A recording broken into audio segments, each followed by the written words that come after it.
Good morning, kids. Today we're checking out a brand new video from Popcross Studios of turning FNAF characters into monsters.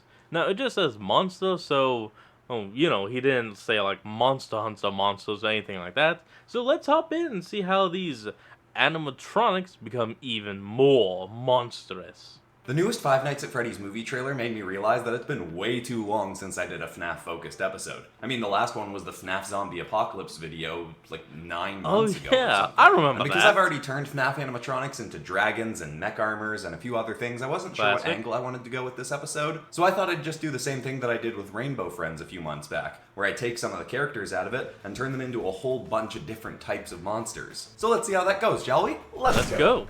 Hit like if you want. Subscribe if you feel like it. But By either the way, enjoy the show. Good evening, everyone. The Hey, SCP Doctor, it's you. subcategory we will be Welcome focusing back. on today is not one I would usually be involved in giving lectures about. Unfortunately, Dr. Matthew Patrick is not currently with us, as attempting Dr. Matthew Patrick. I love it, Matt to Pat. constantly piece together how all the SCPs he studies in this category are interconnected and unraveling the history of them has driven him somewhat mad. As a Oh, yeah, a result, little, he has a been little. permitted to take the Foundation's extended mental health sick leave, meaning he should return in 3 days. Normally, Agent Mark Fishbach would take over for him in this case, but he has been sent on a mission in orbit, so I am left to attempt to explain to you a topic that, frankly, I am ill-prepared to illuminate you on. Though try I your will do best. the best I can to explain today's entity in the subcategory of SCP-F. Item number, SCP-F912. Object class, safe. Special containment procedures. F912 is a digital entity that is to remain contained in a closed-circuit network currently run through Site-15. Thankfully, That's while why some it's safe. systems such as this were Digital. damaged in recent containment breaches involving entities of the SCP-D subcategory, F912's network was not harmed. Interactions with this entity are only possible by utilizing the item SCP-F910, a virtual augmented neural network integration mask, though interactions with Called F912 Vanny. have thus far proven fruitless in regards to learning more about it. Description: F912 can only be witnessed while wearing the neural network mask, and while wearing said mask, the entity appears as a skeletal, phantasmal humanoid rabbit. It has largely purple flesh that is semi-skeletal. constantly breaking and repairing itself. Its hands are attached to its elbows via streams of electricity, and it has metallic wiring running through its waist, torso, and arms. This entity was found by Dr. Patrick's team I mean, the one you're creating is definitely skeletal. The one in the game is semi-skeletal. at a defunct children's restaurant, and, while confirmation of this has not yet been made, it seems to be a program developed to control the artificially intelligent computer systems of the restaurant and to contain another entity that is now within SCP custody. F912 good was job. able to take control of the cameras, doors, and even the bodies of the advanced animatronics once utilized in the restaurant to entertain guests. Oh, not good. F912 would utilize these to attempt to stop people from entering this site, ensuring that the contained entity inside remained trapped. Oh, Though the if mimic. I had personally programmed this entity, the first thing I would have done was set it up to convey a message to those who enter the site that it is containing a dangerous entity within that should not be released. Anyhow, when Dr. Patrick and his team were on Yeah, he location doesn't say investigating, anything. they No got noise. no such message and ended up releasing the entity, classified SCP-F913, which has a physical form as the endoskeleton of one of the aforementioned animatronics and is capable of mimicking the voice of anyone it hears, much like SCP-939. This entity attacked the doctor's team, killing 2 of them before they were able to restrain it and bring it into containment for study. It appears the entity has its own unique artificial intelligence system that appears to be corrupted in a way we have not yet fully understood, though thus far it is theorized that the source of this corruption is supernatural in nature. Anyhow, taking SCP-F912 into Foundation custody was much easier, I think it's semi-supernatural. given its lack of physical form. The computer systems of the restaurant were transferred into a Foundation-owned closed network, and the entity no longer has control over anything in the physical world. Hopefully, Dr. Patrick will return to us soon so he may take over lectures about the SCP-F entities once more, but for now I fear that attempting to explain their history myself would drive me as mad as the doctor has gone. So, for Yeah. today, I will end our lecture here. Yeah, if you're not already crazy when you try to explain, you'll go crazy. Like me, for example. I am crazy, so I can explain it perfectly fine. I always like a good challenge Kinda. when it comes to smashing kaiju. Yo, And man, did I have Hurricane, my my work man. cut out for me with this recent one. Went over to the States to help out some kaiju slayers there with this set of beasts running around in Utah. One of the slayers there, pretty young guy to be hunting kaiju to be honest, named Greg, had managed to get this big bear-looking kaiju onto our side of the fight. But they still needed some pretty heavy hitting power when the Mongrator showed up. That's the name of this Mongrator. 250-foot tall Nice. alligator-looking kaiju with an axe-like plate sticking out of the top of its head, and a tail that can wipe out a skyscraper in a single swipe. This thing had first popped up in Washington County, but by the time it was spotted again, it was stomping right into Salt Lake City, and was ready to cause a lot of trouble. Greg and his big beastly bear probably could have handled it, but then this massive purple Maybe. wolf kaiju showed up at pretty much the same time, so Greg had his hands full with that. Oh crap. Of course, I wasn't too upset about it, because it meant I got the gator all to myself. I started with my power at around 10% or so, just taking swipes at its legs to see how tough it was.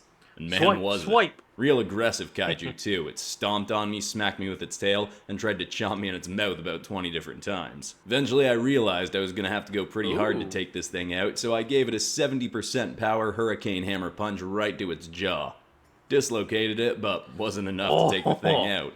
At least then I had its attention, though. Nice. I lured it out of the city and into the mountains. Kept the thing chasing me for ages, but finally got it up to a cliff that I figured was high enough. I deked back behind the thing and gave it the hardest tackle I could without knocking myself out by overusing my powers. The big beastie fell something like 2 kilometers down and landed right on its head, cracking its neck. Ooh. Pretty sure that thing ain't getting up again, but if it does, I'd be happy to come back for round 2. Now, I knew I wanted to do one FNAF animatronic as a kaiju for this episode. I mean, I've done a bunch of them as dragons, and Monty Gator specifically as a dragon, and I will say, even though that, Well, look at that. FNAF Dragons episode is, 2 years old now? The second one where he showed up? No I idea. still think I like that dragon better than how this one turned out. Like, I like this drawing enough, it just kinda feels a little bit flat and a little bit bland in comparison to some of my other kaiju drawings this year. I mean, I haven't actually done a ton of kaiju drawings, but there are Yeah, some that that may just be really why. stand out to me as some of my favorite things I've done this year. Like, I really liked my Pacific Rim Jaeger as a kaiju drawing. Oh, and hell yeah, I my, remember that. my green rainbow friend as a kaiju. Those really stand out to me as some of my best of this year. And this one, it just, They look good. feels a little bit boring. Maybe it's also because I'm comparing it to my recent Pokemon Monster Hunter fusion drawings, and those are just some of the best creatures I've drawn in ages, and they're not kaiju, Yeah. but, feels like that similar sort of ballpark. But I don't know. They're not kaijus, but they are giant monsters. It might also be that I'm a little harsher on this one because this one took me almost 6 hours to do, whereas the other drawings in this episode, which I all like better, only took around 3 hours each. But maybe this is just a case where I'm being too harsh on it in the moment. There's plenty of times where I strongly critique something and then look back on it later and end up liking it more. Because this one's formatted in the right proportions to put it up as a poster, I'll put it up as a poster on the Popcross Studios Teespring store because maybe some of you like it a lot more than I do. Hey! That'll be linked in the comments, but let's take a look at the finished result. Yeah, he's right. Go to the Teespring store and support the guy. Buy some posters. Or hang them up on your wall. You never know. Get Oop. 8 of Hold on, KF hold on, folks. We'll be right back. And we're back. Often the wretches that I assist the Van Helsing family in hunting are individual creatures or beings that have I been don't know who cursed this or is. otherwise supernaturally deformed in some regard. But there are also cases where they have hunted grander scale threats. There are some beings that rank higher as their more elusive targets, who themselves create more and more monstrous menaces to the safety of civilians. One of these such beings is a man named Wilsevith Afton, whom I have quite Wilsevith. literally watched Anneliese Van Helsing slay, and yet he still manages to run amok, creating more beasts and creatures for us to contend with. I always Next time, I come fear we back. may have to cut his body to pieces, then salt and burn it to ensure he does not return once more. Always a grim sight do it. to bear. Wilsevith Maybe. started out as a tavern owner with a dangerous fascination with the occult and eventually began delving into necromancy and satanic magic. He found that Of anyone could course. learn to use powerful spells and sorcery, Why necromancy? so long as they were willing to kill to activate such abilities. Revealing his clear lack of morals, Wilsevith would take the lives of the children in his town in order to use their blood and life essence as sacrifices for his spells. It's still unclear to us if his ultimate aim is for some form of vengeance or for power, though my personal suspicion is he simply enjoys the thrill of the magic he can harness, Yeah, most and likely. could not care He's just an less asshole. about who he must harm to utilize it. One of the first spells he cast was on a pirate captain that docked his crew in Wilsevith's town for an evening. The pirates came into his tavern and caused far more damage than Wilsevith was willing to tolerate. And so he set his sights on their captain, Christoph Foxworth. Likely inspired by the man's name, Wilsevith used the blood of a child he'd recently killed to concoct a curse of volpanthropy. And so, the very night his men ransacked Wilsevith's tavern, the captain was transformed into a werefox and slayed his entire crew. Damn. The creature has since been hunted constantly by the people of Wilsevith's village and the others nearby. While he has survived every assault laid towards him, he has sustained many, many injuries, leaving his Volpanthrope form in a withered and nightmarish state. And sadly, he is but one of the many Nightmare creatures Foxy. made by Wilsevith's dark magic that the Van Helsings have yet to hunt down and either slay or cure. But in keeping their priorities in line, they deem it much more important to find Wilsevith himself, to ensure his tirade of monster-making is finally ceased. Well, yeah, you gotta take out William. Now, lately, Wilsevith. as I've been doing a lot of different creature episodes with the Pokemon Monster Hunter Fusion episodes and stuff, I feel like I've been trying to go bigger and bigger and bigger and add more details and make things crazier and more dramatic looking, and the drawings have been taking longer and longer, like with that Kaiju drawing. But this one was a good, solid reminder that I can do a simple design that doesn't take a crazy amount of time that I really like the result of. I mean, it is very clearly less detailed than some of the other creatures I've been doing lately. Sometimes less is I, more. You know, I probably could have used another little layer of cell shading just to add a little bit more detail into the furs, but overall I think this is just a really cool pose, a cool design, and I like it better than the Kaiju drawing in this episode, even though it took like half the time. I think I probably should have gone one way or the other in making this more like Nightmare Foxy and more withered and destroyed and torn apart, or just gone with classic Foxy and added the eye patch and kept it a little bit more, you know, maybe even put a little bit more pirate clothing onto it. But that is Nah, kind of you just did a little well. nitpick. I still really like how this looks. And it's really nice dipping back into the folklore series, which I've never gotten an episode in this series to really take off views-wise, but I also realized that every episode I've made in this series I've done during the summer, which is a time when I find videos tend to get less views anyway, and it's harder to get a video to take off. So I might have to try another full episode in this series in and around October, when views tend to go up more, and of course it's spooky month, so it's more fitting. Yeah, it's the spooky month. Well, that could still be cool and awesome. But still, I like this one. Simple, but effective. That's all he needs. Bustar Terminax Mission Log Quest 5 under new directives. Whoa, Bustar, when did you actually get a design? Oh, that probably happened in one of the videos I didn't watch. Oh well, glad to finally get a face for your name. This wasn't exactly my mission, but I teamed up with one of my new buds, Quadrich, to go hunt down a bunch of xenomorphs Oh, that were another apparently video made I by didn't some see. sick freak that takes kids and infects them with xenoembryos. Obviously, kid killing puts this guy dead on my hit list. I may not kill Perfect. monsters anymore, but you do something as messed up as killing kids, and I ain't letting you carry on breeding. I used to have a sort of stepbrother that did that kind of stuff, and I let it slide Wait, briefly what? because we were family. But I told him if he ever did it again, I'd chop his snargin' arms off. And the punk clearly didn't realize that Bustar Terminax doesn't bluff.